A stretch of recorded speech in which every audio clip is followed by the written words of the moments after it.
One of the things I consider most important were my feelings. I had a mixture of emotions. I was very happy and afraid at the same time because I did not know what would happen.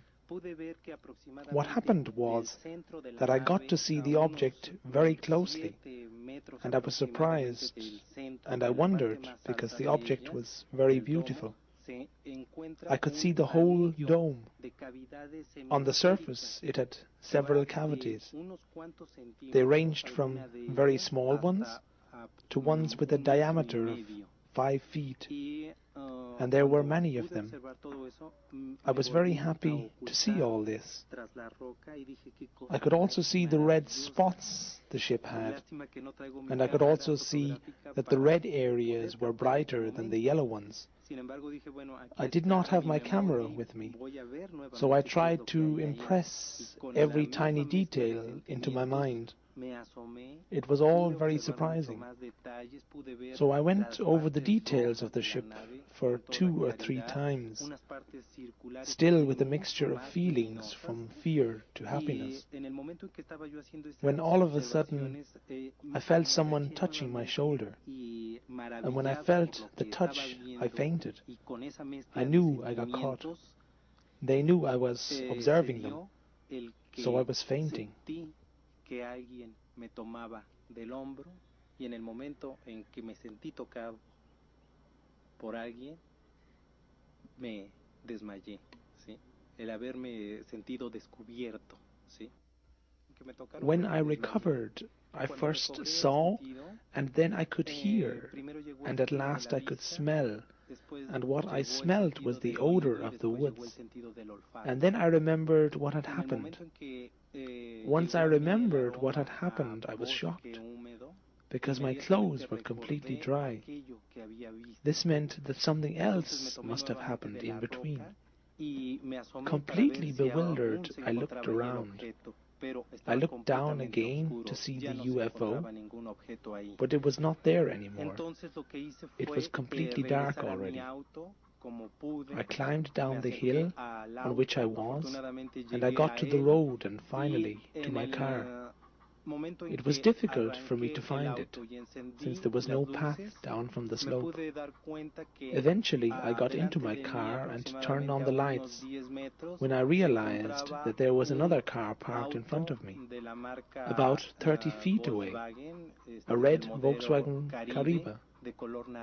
From there, a young man came out, walked towards me, and when I put my window down, the guy said, "Hello, how are you?" I replied, "Hello, I'm fine, thank you." And the man said, "If you want to know what you lived through this evening, I will wait for you tomorrow, where the circuit in Ayusco divides in 2. Be there at noon." Si quieres saber qué fue lo que viviste el día de hoy, te espero en donde se divide el circuito del Ajusco en 2. Ahí te espero mañana a mediodía y te explicaré qué fue lo que viviste la tarde de hoy. Se me hizo eterna porque yo quería que ella fuera. The night was eternal because I wanted it to be noon already. I had so many questions, and I wanted to know. When it was close to midday, I took my car and I drove over to the place which he told me. And it was a surprise to see him there, surrounded by about 20 little children. He was talking to them, and I was wondering what he was talking about. In one hand he had a cricket, and in the other hand he had some grass, some vegetation from this place. And he was talking to the kids about the interaction of all living things on Earth, and how wonderful this interaction is to keep all life going on. Esta interacción se seguirá llevando durante el tiempo que que haya vida sobre este planeta. After he noticed that I was there, yo estaba ahí, he gave the kids 3 balls to play with, dejó lo que tenía en sus manos and he started to talk to me. repartió 3 And he pelotas said, y "Look, dejó Carlos, que los niños jugaran. you will remember Entonces me everything pidió que me which happened sentara yesterday, junto a él, lo but it hice, will take some nos time, saludamos y because if you la would verdad remember sentí yo muchísima everything confianza. all of a sudden, Y me dijo él, it would be a shock seguramente for you. quieres saber qué fue lo que But when you viviste remember, ayer.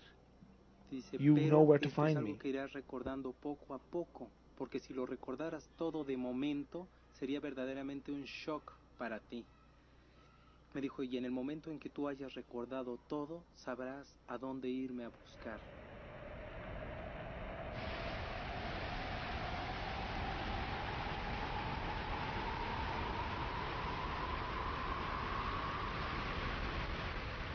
In the following years, Diaz, now living in the valley of Tepoztlan, south of Mexico City, was able to take several more spectacular pictures of these ships of light.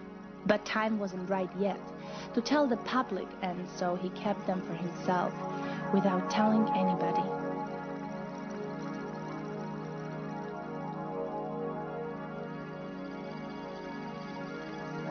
Es que a partir de ese día, but what he can tell you is that from this day on, he contado con una maravillosa amistad con estos seres.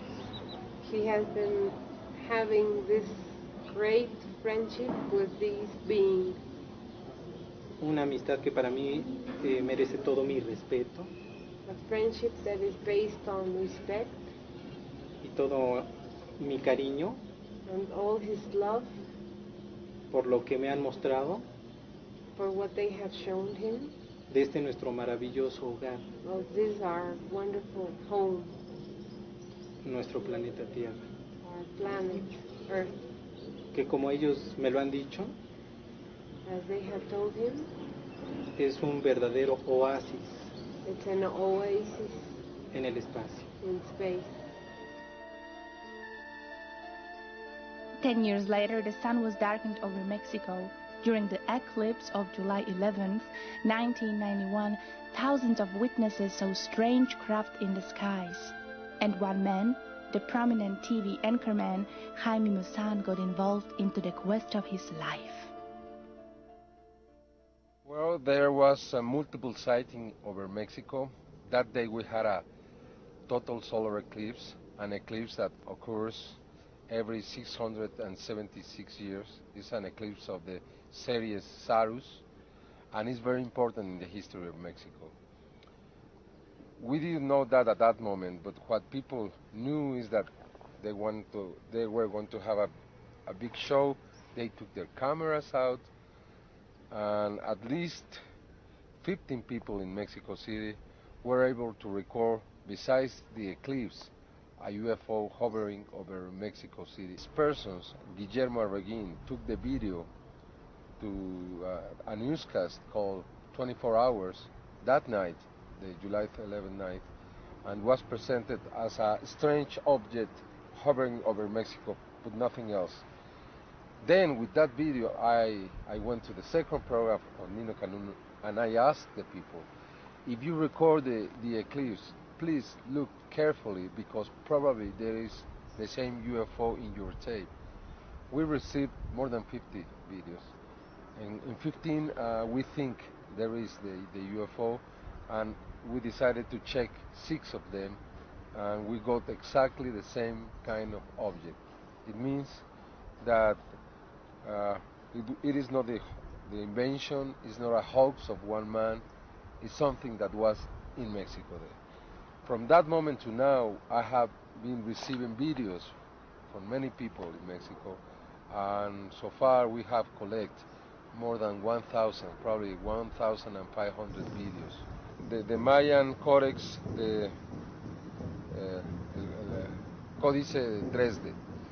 In that codex, we found that there is a table of eclipse, and they knew that in July the 11th, 1991, that's more than 1,000 years later that was written, these codex, uh, they knew that was going to be an eclipse on that same date.